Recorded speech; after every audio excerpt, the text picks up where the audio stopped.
BCCI से सवाल उठ रहे हैं और बीसीसीआई पे भी सवाल उठने चाहिए। क्यों? क्योंकि जिस हिसाब से अगर आप क्रिकेट बहुत अच्छे से वॉच कर रहे होंगे, अच्छे से कंज्यूम कर रहे होंगे क्रिकेट का कंटेंट, तो आपने एक चीज़ नोटिस करी होगी कि आजकल प्लेयर्स बहुत ज़्यादा हैमस्ट्रिंग इंजरी की वजह से जूझते हुए दिखाई दे रहे हैं, काफ़ी ज़्यादा रेस्ट करते हुए नज़र आ रहे हैं। ऐसे में बीसीसीआई से पूछना चाहिए कि ऐसा क्या गलत हो रहा है आप लोगों के साथ या फिर आप लोगों के फिटनेस टेस्ट में कि हर प्लेयर या जो भी ऑलमोस्ट खेल रहा है जाकर के हैमस्ट्रिंग इंजरी का शिकार हो जा रहा है। दूसरी चीज़, आपके ऐसे बॉलर जो ओवरवेट होने के कारण बॉलिंग करने भी जा रहे हैं, फिर उनको इंजरी हो जा रही है, आपने कैसे उनको क्लियर चिट दे दी? ये सवाल सबसे बड़ा है। बॉलर का नाम भी हम आपको डिस्क्लोज करेंगे, हमारे साथ देव सर मौजूद है। सबसे पहले इन सवालों पर जवाब ले लेते हैं और लोग तरह तरह की बातें सोशल मीडिया पर क्या लिख रहे हैं बीसीसीआई के लिए वो भी जानते हैं। सर, ये तो हैमस्ट्रिंग इंजरी हर दूसरा प्लेयर आपको जो याद रहेगा वो आपको अगर नहीं खेलता हुआ दिखाई देगा तो आप एक अटकलें लगा सकते हो कि हाँ वो हैमस्ट्रिंग इंजरी का शिकार हुआ है। देखिए, ऑब्वियसली ये सवाल सीधा बीसीसीआई पे भी उठता है, सीधा उनके जो इंजरी मैनेजमेंट पे उठता है, सीधा सेंटर ऑफ एक्सीलेंस पे उठता है, जो कि एनसीए के अंडर है, कि वो किस बेसिस पे प्लेयर्स को क्लीन चिट दे रही है, किस बेसिस पे उनको परमिशन दे रही है कि वापस क्रिकेट खेलना शुरू करें, और इतने ज़्यादा रेगुलरली इंजरीज हो क्यों रहे हैं। अभी देखिए कि नीतीश कुमार रेड्डी सेलेक्ट हुए, 2 मैचेस खेले उन्होंने अफ़गानिस्तान के अगेंस्ट और फिर इंजर्ड हो गए हैं। पूरे का पूरा आयरलैंड और इंग्लैंड का सीरीज़ मिस कर दिया है। अब शायद श्रीलंका का सीरीज़ भी वो मिस कर दें। हार्दिक पांड्या ऑलरेडी साइडलाइंस में बैठे हुए हैं। अब इंग्लैंड सीरीज़ के बीच में वाशिंगटन सुंदर, एक और हमारे हेड कोच के फेवरेट प्लेयर, गौतम गंभीर के फेवरेट प्लेयर वाशिंगटन सुंदर, उनको भी हैमस्ट्रिंग इंजरी हो गई है। वो भी अभी डाउटफुल हैं कि वो श्रीलंका के अगेंस्ट जो 2 मैच टेस्ट सीरीज़ होने वाली है 15 अगस्त से जो शुरू होने वाला है, उसके लिए अवेलेबल रहेंगे कि नहीं रहेंगे, उसमें भी डाउटफुल है।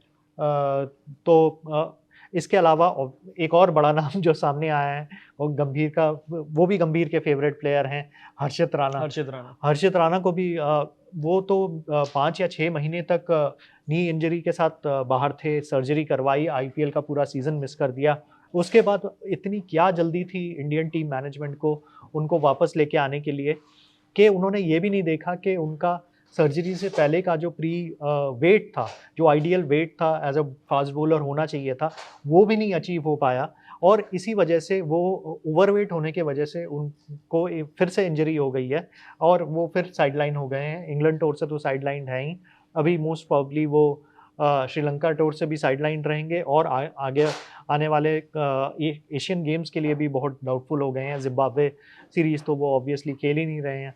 तो इस तरह के सवालात उठते हैं कि क्या इंडियन टीम मैनेजमेंट क्या देख रही है, और बीसीसीआई किस तरह से इस पे नज़र रख रही है, सीओए क्या मेडिकल स्टाफ किस तरह से नज़र रख रहा है और किस तरह इनको क्लीन चिट दे रहा है कि वो इंटरनेशनल क्रिकेट में वापसी कर सकें।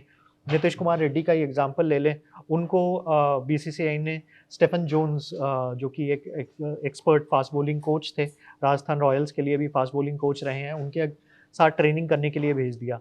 अब उनका ना उस तरह का फिज़ीक है, ना उस तरह का अभी बॉडी डेवलप हुआ है।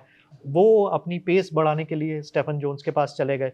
पेस तो उनका थोड़ा बहुत बढ़ गया, लेकिन भैया पेस बढ़ाने के लिए जो आपकी बॉडी को जो वेट बर्दाश्त करना पड़ता है, आपको जो आइडियल फ़िटनेस जो ज़रूरत है, आपको 135-140 की डिलीवरी कंसिस्टेंटली बॉल करने के लिए जिस तरह की फ़िटनेस ज़रूरत है, वो तरह की फ़िटनेस नीतीश कुमार रेड्डी में तो है ही नहीं, और अब वो अनफॉर्चुनेटली फिर से इंजर्ड हो गए हैं।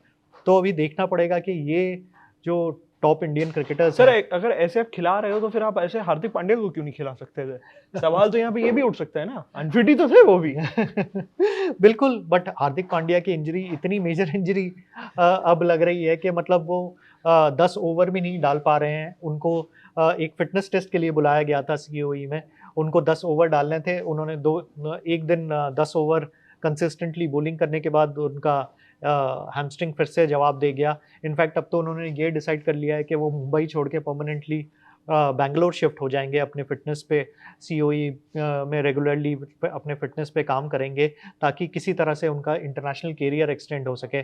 लेकिन ऑब्वियसली सवाल सबसे बड़ा ये उठता है, पहला सवाल हेड कोच गौतम गंभीर और टीम मैनेजमेंट पे उठता है कि वो किस बेसिस पे इन प्लेयर्स को बुला रहे हैं। दूसरा सवाल बीसीसीआई और सेंटर ऑफ एक्सीलेंस पे उठता है कि वो किस बेसिस पे इन क्लीन लोगों चिट दे को रहे हैं। क्लीन चिट दे रहे हैं कि इंटरनेशनल क्रिकेट में जाएँ और 2 मैचेस 3 मैचेस खेलने के बाद फिर इंजर्ड होके वापस आ जाएँ। इस तरह से हम कैसे अपना 2027 के वर्ल्ड कप के लिए बिल्ड करेंगे टीम, ये तो कहना बहुत ही मुश्किल अभी नज़र आ रहा है। तो देखिए, अगर आपको भी लग रहा है कि आजकल प्लेयर बहुत ज़्यादा इंजर्ड होते हुए नजर आ रहे हैं या फिर बीसीसीआई की तरफ से कोई चूक दिख रही है, हमें कमेंट सेक्शन में जरूर बताइए। बने रहिए हमारे साथ, देखते रहिए cricket content. Thank you for watching. Thank you.